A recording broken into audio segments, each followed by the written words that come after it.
High বন্ধুরা, কেমন আছো?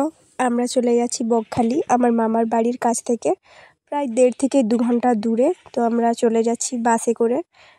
আমরা প্রায় 8-9 জন গিয়েছিলাম বকখালিতে।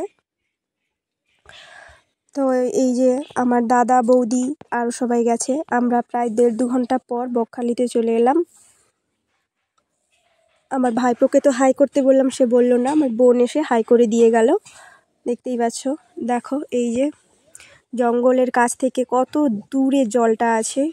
তাই আবার ওখানে একদম একটুখানি জল, হেঁটে যাওয়া যাবে।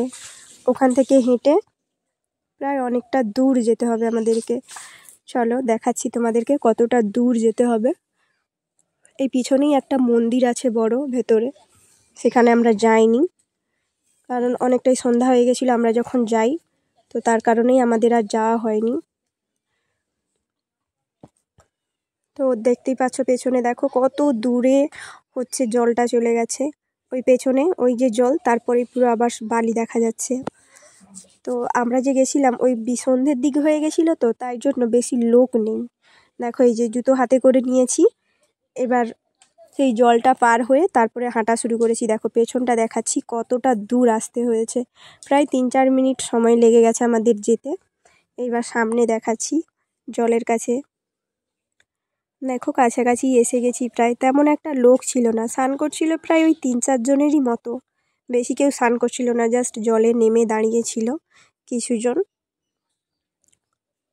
দেখো এখনো হেঁটে হেঁটে যেতেই পারছি না, কতটা দূর, প্রায় 3-4 মিনিট হাঁটতে হয়।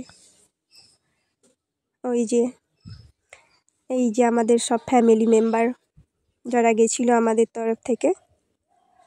এইবার এসে গেছি জলের কাছে, একদম কাছে চলে এসেছি হাঁটতে হাঁটতে।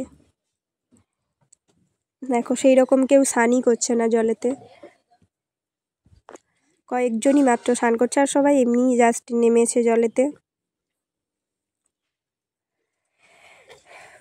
আমরা যে গিয়েছিলাম সন্ধ্যা তো প্রায় হয়ে গেছিলো, সেই জন্য আমরা আর বেশি সময় জলে ছিলাম না, কিছুটা সময় থাকতে পেরেছি।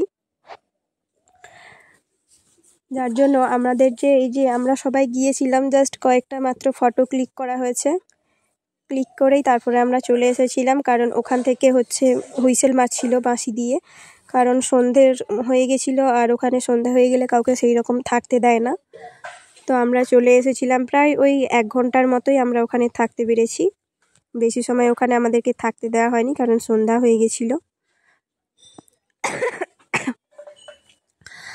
আর তোমরা দেখতেই পাচ্ছ সমুদ্রে সেই রকম ঢেউ নেই, একদম কম ঢেউ। দীঘার মতো এত বড় বড় ঢেউ নেই, কারণ আমরা সন্ধ্যা হয়ে গেছিলাম তো, তাই সেই রকম বড় বড় ঢেউ নেই। আমার দাদা দেখো কত দূরে দাঁড়িয়ে আছে, আর আমার ভাইপো দেখেছ জল ছাড়া একদম থাকবে না, ও তো বাড়িয়ে আসতে চাইছিল না, ওকে জোর করে টেনে টেনে আমরা বাড়ি এনেছি। তো চলো টাটা বাই।